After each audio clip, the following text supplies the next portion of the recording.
Our deepest fear is not that we are inadequate. Our deepest fear is that we are powerful beyond measure. It is our light, not our darkness, that most frightens us. Your playing small does not serve the world. There is nothing enlightened about shrinking so that other people won't feel insecure around you. We were all meant to shine as children do. It's not just in some of us, it's in everyone. And as we let our own light shine, we unconsciously give other people permission to do the same, as we are liberated from our own fear. Our presence automatically liberates others.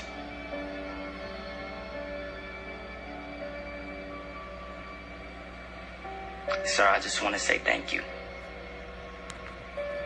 You saved my life. That's like my favorite quote ever, man. I feel like a lot of people play down on the things that they want to do because they, are worried about what people are going to say, don't want to stand out from the crowd. But I think it's huge. If you guys just watched that little Timo Cruz from Coach Carter, yeah, I think it's huge for you to just kind of go after what you want, because you being successful is only going to help your friends and everybody around you really strive for that same kind of success. So don't be afraid of it, man. Go for what you want. Listen to Timo Cruz. Let your light shine bright, because that's what's going to help your friends and everybody around you shine bright. There's a quote I once heard a while back that we are the average of the 5 people we surround ourselves with, and that's kind of goes back to that, right? So be a great person for people to surround themselves with, and that's going to help everybody around you, right? So I just wanted to start with that. I was thinking about that quote this weekend. I don't know why, but it came up. I wasn't watching Coach Carter or anything, but it came up and made me think about it. So check it out. Back into day 4, digital architecture, running sales and marketing. Today's an interesting day. I'm actually moving from Boston back down to Jersey, so probably won't be much work getting done in regards to the digital architecture business and growing it, but still wanted to hop on here and talk to everybody for at least 5 minutes, maybe not 10. Thanks, Stephanie. How's it going, cuz? What's up, Mark? I see you joined as well. So probably won't be much going on, from a working perspective. But hey, everybody, if you're watching this, press the share button, give me some hearts or likes if you have been enjoying watching this stuff. I really appreciate it, all of that. But one thing I did want to talk about, I want to talk about a few quick things today. Not a lot, but one thing. So I run a sales podcast with my buddy Sean Mitchell. And last night we had a guy on Morgan Ingram, and he's an SDR at a company. So, entry level sales. So you'd say, like, why would you have somebody like that on? Like, right? What's the kind of the benefit? And I actually would say, like, it was one of my favorite episodes because although he's new into sales, he's a really, really smart dude. In the way that he just approaches life. He's like a basketball star, won a few state championships. He started his own business at one point, and now he's an SDR at a very up-and-coming company called Terminus. And just one thing that stood out to me during that conversation was the way he kind of schedules his day. So at my old company, Zerto, when I look at like most of the SDRs' calendars, they were pretty empty, right? They'd be like, hey, like, my schedule is to just come in and make phone calls, right? Which, yes, that's the job. But when I talked to Marcus and we asked him Morgan, and we asked him a little bit about like what his schedule looks like, it was like he had it down packed. Wake up 5:30 a.m., go to the gym, get to work by 7:30. Eat breakfast, start hitting the phones around 8:30. He's hitting his East Coast leads, and then he had his 9 to 10 outline, 10 to 11 outline. He had like an 11 to 11:30 break. 11:30 to 12 he miscellaneous stuff. 12 to 1 lunch, and then et cetera, right? And he talked about one thing that I thought was really important, which is if you don't have any, if your calendar's empty, you're not making money. Or you're at least just waiting for money to fall into your pocket. You're kind of walking around in the abyss. You're like a chicken with your head cut off. Which, at the end of the day, he's right. Like, if you don't have any kind of focus, then what are you really doing? And me starting out in this company, it's the first time I've been someplace that is completely just, Henry figured out, go get it done. At Zerto, I was the first in my role, and there was a bit of like just go get it done. So it definitely it was a good first step before moving into this organization. But like this is completely bare. So it just made me really think about like, okay, I really need to be diligent about how I think about my time and where I'm going to use it. And having an empty schedule is just not going to do. There's a point in everything that I've been doing, right? Like having the blog posts I did, doing these every morning, to help people know about digital architecture and what we're doing. But I also know that there's more that needs to be done other than making vlogs every day and writing blog posts on my LinkedIn page, right? Some other ideas that are kind of running through my head and things that I'm going to be implementing, but it's just a matter of prioritizing, is thinking about things like, okay, what's the digital architecture online footprint look like, right? So we have our webpage, it's digitalarchitectureinc.com, and it's a great page, but like I know that there's some things that we want to change. There's some things my father doesn't like about the page, or some things I don't like about the page. I have a meeting with our web person on Wednesday, so we're going to make some of those changes. But then also looking at the rest of our web presence, right? So social media, right? Social media is very important, but where does it lay on the level of priority in terms of my time utilization, right? Like, does it make sense for me to be on Twitter every day?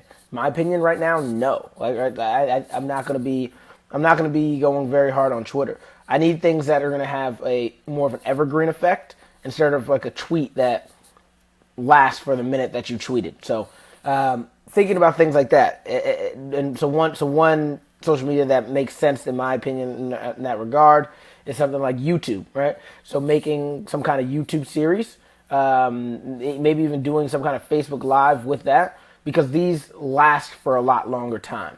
Even if you look at like what I'm doing on this YouTube, you'll see, not YouTube, this Facebook Live, you'll see that today I used a lot more hashtags. And the reason is because I'm learning, right? So the first time I did a Facebook Live, I think I got 200 something views, and largely that was probably because you guys had never seen me do anything like this. And then the second time I did a Facebook Live, it went down. I got like 130 views. But then the third one, a buddy of mine, Justin Lindsay, he retweeted mine, and I don't know if that alone is what got me more views, but he also used some hashtags like homeownership, rental, real estate, etc. And I got over 1,200 views.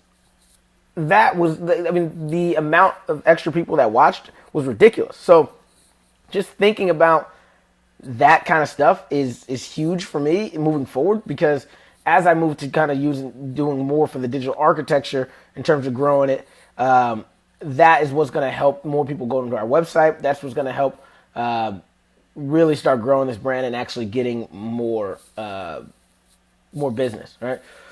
Something else that I think about is, I'm not sure if you guys are familiar with the book The One Thing. I'm familiar with it. I haven't read it. It's actually next on my list after I finish Shoe Dog. But essentially what the point of it is you really need to don't try to boil the ocean. Think about what's your one goal, and then from there, think about like, okay, if this is my goal, what are the 2 or 3 things that help me actually get to that goal, right? It's the funnel, right? And when I think about this role, yes, my one goal will change over time, like which one becomes most important. And I'm still in that questioning phase of what's the most important right now. Is it I want to increase web views, or is it I want to have such and such amount of like end user meetings per week? I'll tell you right now, like at the moment, I'm leading towards like, all right, at our peak before I came, we were getting we get 30 views in a day, 30 views in a day. That was our peak over the last 3 months. And since I've been here, our peak has been, I think, 260. That's largely because of that LinkedIn post. But what makes sense from a goals perspective? Should I say, okay, we want to average 50 a day every day, for this month, and that's my one vision, right? Or do I say I want to make sure that I'm having 3 end user meetings a week, right? The question becomes, how do you get those end user meetings, right? One thing that I'm definitely going to be doing is I know a lot of people in New York, New Jersey, who are whether they want to buy or not is less important. But what is important is that you may know somebody who's interested in doing some home renovation, right? Who's buying a house or something of that nature, because those are people who are pretty much right in the realm of looking into home automation and home theaters and putting home audio in their houses. You're renovating your kitchen, so you're already ripping the ceiling open. We might as well put some speakers up there and, we have a way to control it, right? Or I'm building a new house. If I'm going to build a new house, I might as well, make it smart, because that's where the world's going, right? So those are kind of conversations I want to be having with my friends, my family, and people that I know in the area. It's who do you know that's kind of going through this? Whether it's you or not, I'm not trying to hard sell people. It's not what I'm looking for. But maybe you can help me kind of getting introduced to more people in the area. And then the other thing is partnerships, right? Looking at people who are going to be having conversations with those people outside of my friend group, like realtors, like my buddy Justin Lindsay, right? If somebody is buying a home, after they buy the home, the next thing they're going to want to do is personalize it for themselves. So, okay, we now bought this house. We want to get some TVs hung up. We want to get some speakers all around because we're going to do parties. We want to put lighting outside the house because curb appeal is huge. So we want to make sure that the curb appeal is also nice at night. Or we want to put speakers outside because it's the summer and we want to do a Labor Day party before, the summer ends, right? Anything of that nature are hugely important. So talking to real estate agents, electricians, a lot of people call electricians to do programming for their smart homes. It's they don't do that. But if I know enough electricians, I can help them with kind of executing on things like that. And then lastly is I mentioned that already, the YouTube part. But so that's kind of what I'm thinking about now. It won't be executed today, but it will be something that I will be thinking about tomorrow and moving forward. So it's something that you guys will start seeing a lot more of from me. I had a few other things that I want to talk about here today, but I'm going to skip on them. I think that was, I think we're taking 15 minutes now, so I'm not going to chew your ear off here. We're going to be doing this a few more days, right? So we got a bit more time. We'll talk about a lot more things that are happening in the smart home industry. Actually, you know what? I put it in the title, so I'll talk about this. Amazon. You guys may know about the Amazon Echo or may not, but the Amazon Echo is it's Amazon's entry into the smart home industry, right? So it's the little speaker that you can talk to. You go, Alexa, do this, right? Alexa, turn on the lights. Alexa, what time is it? And it enables you to control certain things via your voice. That's my Alexa talking now. And essentially, they're making more and more investments into that. Today, there's not that many things that it can do. Like you ask it what time it is. You can use it for music. That's kind of the two ways I use it. You can hook it up with other things, like you hook it up with your Nest. You can write custom code and hook it up with your TVs and your audio systems and things like that. But at the end of the day, no average person's doing that. So that's kind of where we come in as a professional installer, is helping you kind of connect the entire system. And they just made an investment into another company called Ecobee, which it's like a Nest in a way, but it's a smart thermostat, but it's going to be a part of the Alexa ecosystem. So how that affects Alexa's relationship with Nest will be interesting.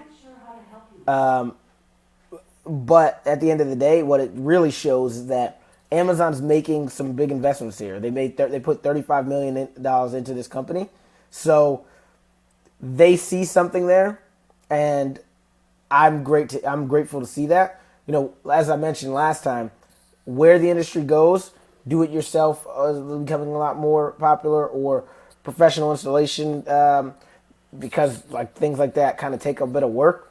I don't know yet, but what I can promise is that I'm always kind of keeping my eye on a swivel so that we're never caught off guard and that we're going to provide the best service to our customers. So a lot of great stuff happening in the world of smart homes. As you guys heard, like a lot happening on my plate in regards to how I'm going to be growing this business. And then also, guys, make sure you're out there scheduling your making plans on your schedule. Just because you don't have a meeting doesn't mean that you shouldn't have something on your schedule to tell you what you should actually be doing. So go let your light shine bright and get it done. Let's have a great day, guys. Have a good one. Pam, sorry we're jumping off here, but thanks for doing it.